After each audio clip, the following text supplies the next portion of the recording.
In this edition of Global Print, I'm going to talk to you about the sweet spot that India's foreign policy finds itself in today. Prime Minister Modi has been speaking to not just the presidents of Russia, Vladimir Putin, and Ukraine, Volodymyr Zelensky, but has been talking to several other leaders on the Ukraine crisis. Several leaders are visiting India even as we speak. But before I go into the details and what this sweet spot exactly means, dear viewer, I'd like to make an appeal to you. Please do subscribe, pay just a little bit for the Print's free, fair, objective, and unhyphenated journalism.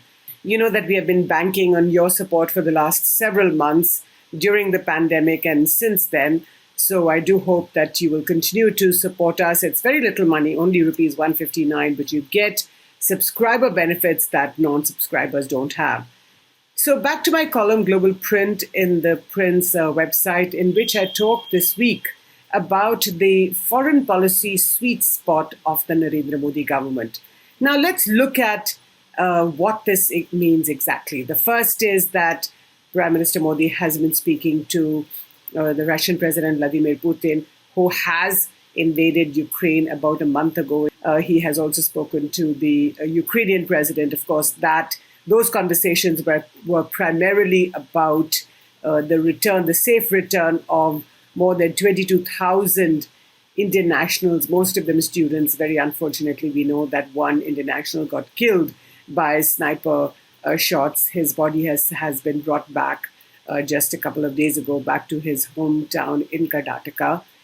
But apart from that, the Prime Minister as well as the External Affairs Minister, Mr. Jaishankar, have been speaking to several other world leaders. Now, Victoria Nuland, who is a senior US diplomat, is visiting Delhi. Just recently, over the weekend, the Japanese Prime Minister, Fumio Kishida, was in town. Now, you may argue that this is not to do with Ukraine, but the fact that India and Japan have had the arrangement of an annual summit these last several years, and for the last 3.5, 4 years or so, for one reason or another, including that of the pandemic, neither of the two leaders have met. But be that as it may, both Mr. Kishida and Prime Minister Modi did discuss Ukraine when the Japanese Prime Minister exhorted India to side with the West and criticize the Russian invasion of Ukraine.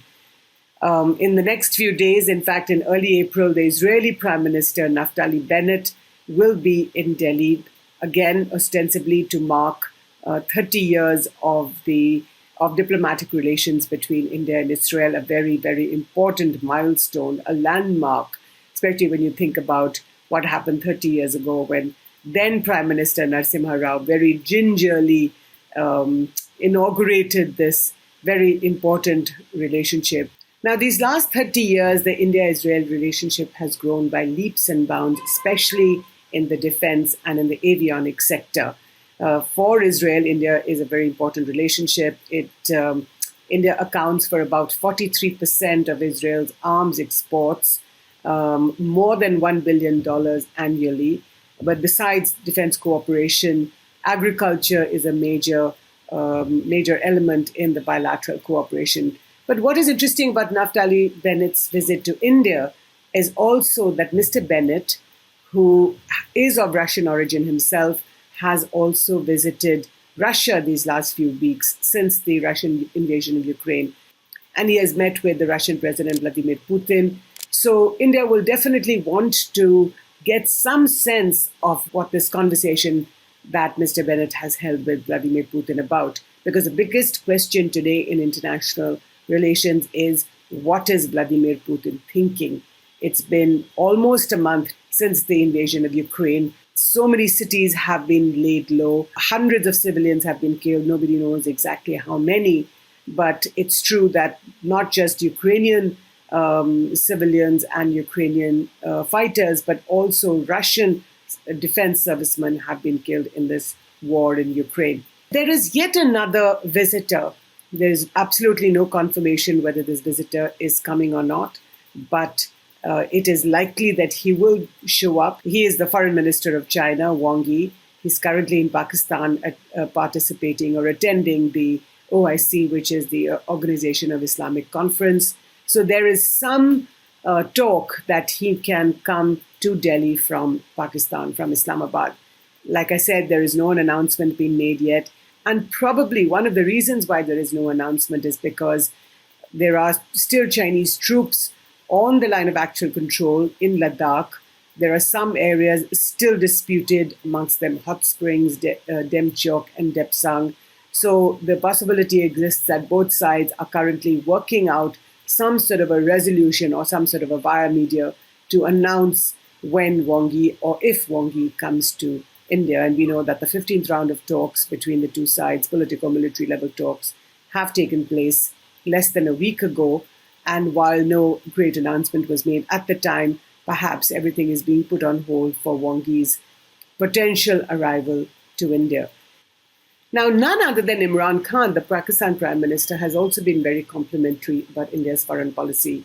He has talked about how India, on the one hand, is buying Russian oil, and on the other is very much a member of the US-led Quad, which is a group in the Indo-Pacific consisting of the four countries, India, US, Japan, and Australia. Now, why is Imran Khan saying that? And actually, for a change, Imran Khan has hit the button right on its mark. And if you go back to what Hardeep Puri, the Petroleum Affairs Minister, said in Parliament, that it's true that India is buying discounted Russian oil, being offered by Russia to India at about 20% knocked off rates. So India, which leans heavily to importing energy from various countries, notably from Saudi Arabia and as well as Iran. There is some Indian investment in Russia as well as in its oil and gas sector. But Russia is now offering discounted oil in the wake of the Ukraine crisis, not just to marshal its own resources, which it must need to fight the war in Ukraine, but also the price of crude oil has gone up by leaps and bounds. So India taking advantage of the fact that it has a very strong relationship with Russia and is going ahead to buy this oil. On the other hand, Victoria Nuland, the US diplomat, like I said before, is in town. Now, what is interesting is that the US President Joe Biden has recently, just a couple of days ago, has said that India is shaky about commenting on the Russian invasion of Ukraine. And that's perhaps why Victoria Nuland is in town, to exhort the Indian government, to exhort Prime Minister Modi to be much more forthcoming in its criticism of the Russians. We don't know whether Ms. Nuland is going to succeed in her mission or not, but we've seen how at the International Court of Justice, India's appointee or representative, Justice Dalveer Bhandari, has been critical of the Russian invasion of Ukraine. So India then once again walking this very fine line. It doesn't want to upset the Russians because it depends not just on Russian arms and Russian defense to mount its own security, including on the line of actual control, facing off against Chinese troops, but neither does it want to offend the Americans. So walking this very fine line at the UN Security Council, abstaining on all UNSC votes, as well as in the Human Rights Council, but Justice Dalveer Bhandari at the International Criminal Court saying that the invasion of Ukraine is wrong, that it must stop, and that dialogue must take place. So this sweet spot that I'm referring to. Now, let's talk a little bit about the discounted oil that India is buying from Russia. You would also hear criticism of India's position, which is that why is India buying this oil and why is it shoring up Vladimir Putin's war against Ukraine? But the fact of the matter is that half of Europe is buying oil and gas from Russia. In fact, Europe depends so much on this oil and gas from Russia that it spends an average of $1 billion every day to maintain this energy flows from Russia. Now, the Germans have said that they are not going to operate the Nord Stream gas pipeline, but the gas had never begun to flow from that pipeline. But even today, while the Europeans are being very critical otherwise of the Russian invasion of Ukraine, the fact remains, and they must acknowledge this fact themselves, is that they are continuing to buy this energy from Russia, which Russia holds as leverage over Europe. Now, can Europe suddenly shut off the tap of its oil and gas dependency on Russia? It obviously can't, because that will then set into motion its own domestic repercussions, and this could lead, anywhere. This could lead to for example, in the winter, and we know that Europe faces very severe winter energy shortages during the winter. This again could lead to severe unrest amongst the domestic population. And no European government is willing to counter this kind of unrest in its own population. So while Joe Biden, on the one hand, who has promised that he will stop all energy imports from Russia, but the fact remains that the US imports very little energy from Russia anyway. The UK has also promised, and the UK being a very close supporter of the Americans, the British have promised that they will also stop buying energy from Russia. In fact, Boris Johnson, the British Prime Minister, was in Saudi Arabia not long ago, just a few days ago, but he did not get any more commitments out of the Saudis, which is an important member of the OPEC group, the oil-producing countries, which maintain stability in the oil world by maintaining a certain set of prices. In this situation, on the one hand, India being very receptive to what the Americans are saying, it does not want to upset that apple cart.